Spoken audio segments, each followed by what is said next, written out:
A mão e a luva. Capítulo 15.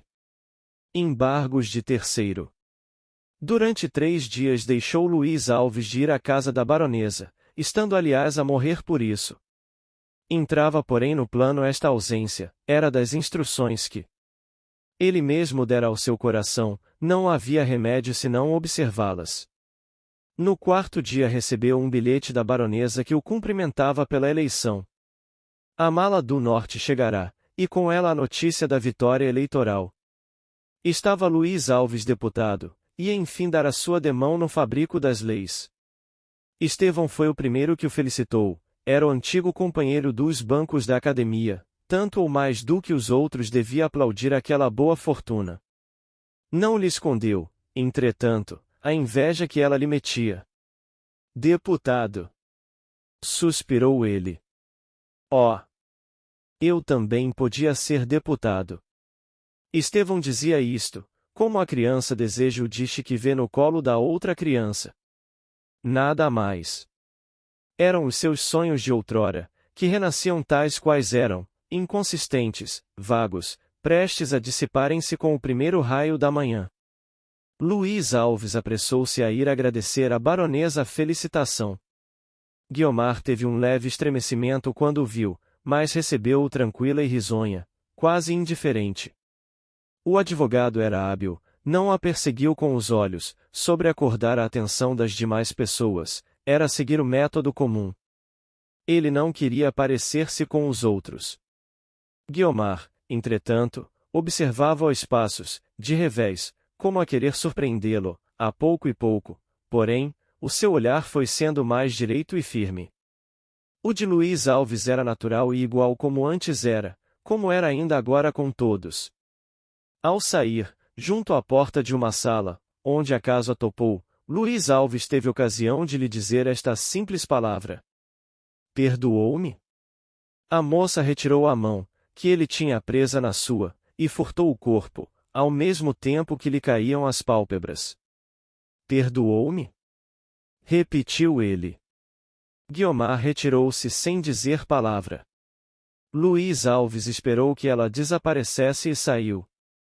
A moça, entretanto, ficou irritada por nada lhe ter respondido, sendo verdade que nada achou nem acharia talvez que lhe responder, mas arrependeu-se e pensou longo tempo naquilo. Quer dizer que o amava? Quer dizer que estava prestes a isso?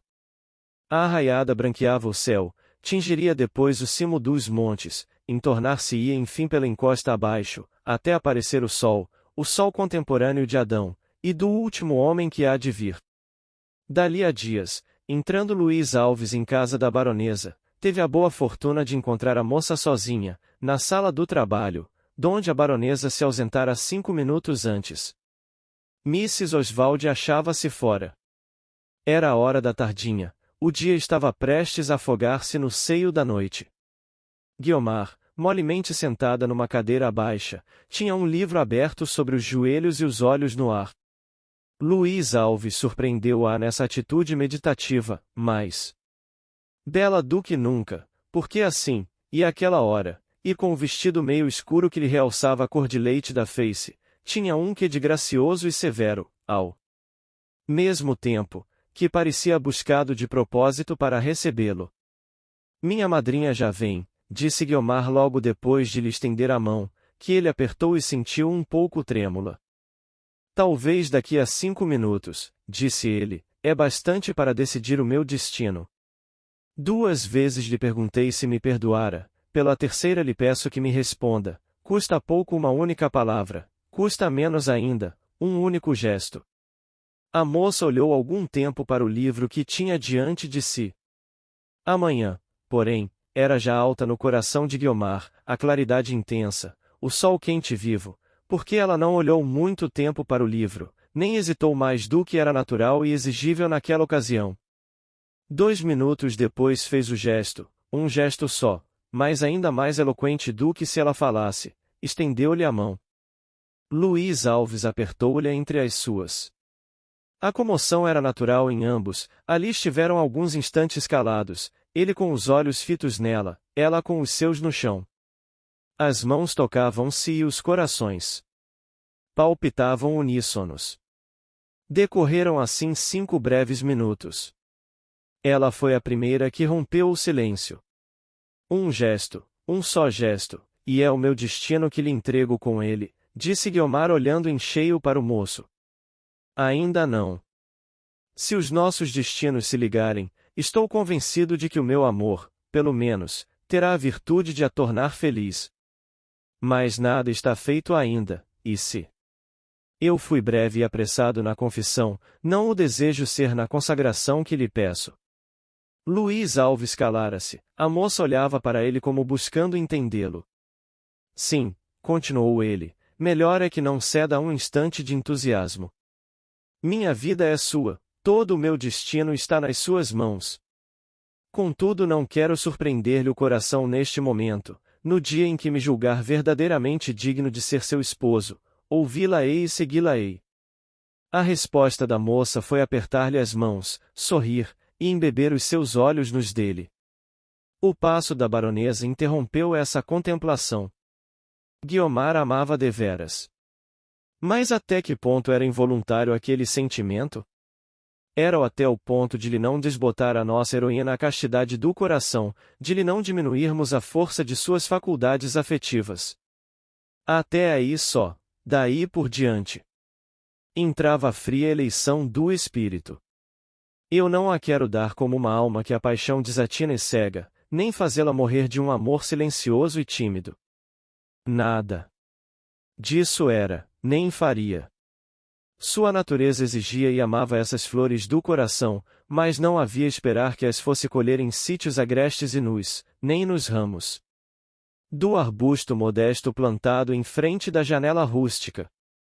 Ela queria-as belas e viçosas, mas em vaso de sevres, posto sobre móvel raro, entre 2 janelas urbanas, flanqueado o dito vaso e as ditas flores pelas cortinas de cachemira, que deviam arrastar as pontas na alcatifa do chão.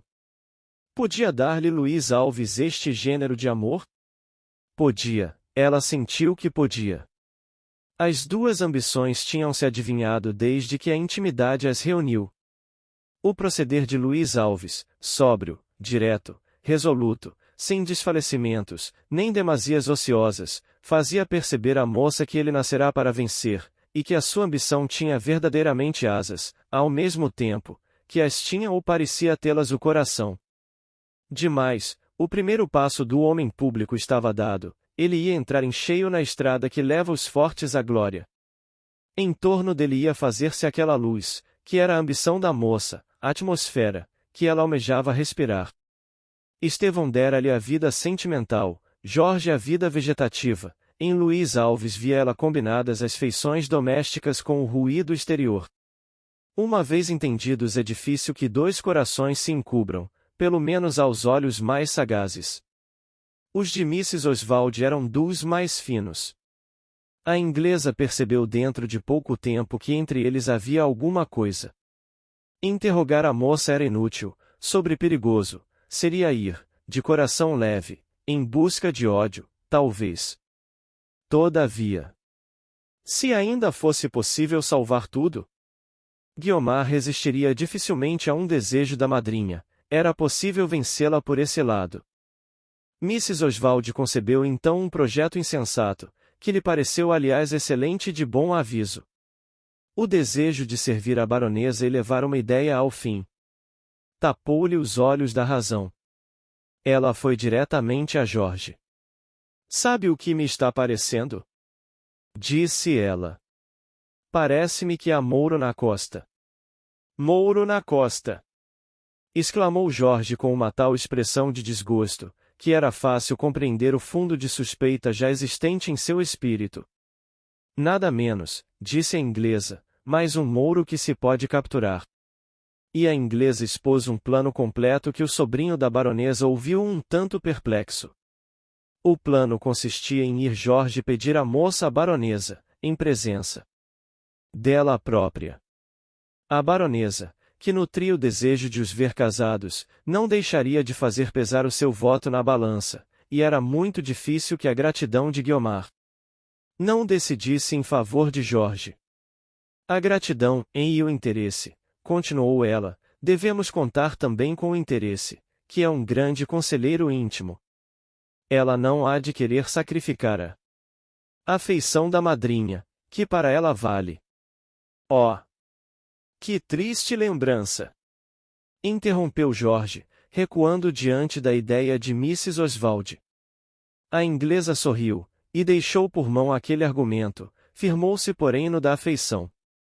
Guiomar não se oporia a um desejo da madrinha, era urgente dar-lhe o golpe. Jorge não se atrevia a surpreender por esse meio a aquiescência da moça, mas acreditava na eficácia dele, e sobretudo receava perder a causa. Uma vez que a vencesse, tudo podia confiar do tempo e do seu amor. O conselho foi seguido pontualmente. De noite, em presença da baronesa à hora da despedida, porque ele hesitara a maior parte do tempo, praticou Jorge aquele ato insensato de declarar à moça que a amava e de lhe pedir a mão. A tia sorriu de contentamento, mas teve a prudência de não proferir nada enquanto Guiomar, empalidecendo, nada dizia, porque nada achava que dizer. O silêncio durou cerca de 3 ou 4 minutos, um silêncio acanhado e vexado, em que nenhum deles se atrevia a reatar a conversação. A baronesa, pela sua parte, imaginava que os dois estavam enfim entendidos, e que a declaração era autorizada pela moça. O enleio de Guiomar não era dos que pudessem dar cabimento a esta suposição, mas a boa senhora via com os olhos dos seus bons desejos. Pela minha parte, declarou enfim a baronesa, não me oponho, estimaria muito que acabassem por aí. Mas é negócio do coração, devo esperar a resposta de Guiomar. E voltando-se para a afilhada. Pensa e resolve, minha filha, disse ela, e se fores feliz, sê-lo-ei ainda mais do que tu. 2 vezes pairou a negativa nos lábios da moça, mas a língua não se atrevia a repetir a palavra do coração. No fim de alguns instantes. Refletirei, respondeu ela beijando a mão à madrinha, e continuou voltando-se para Jorge, e boa noite. Até amanhã.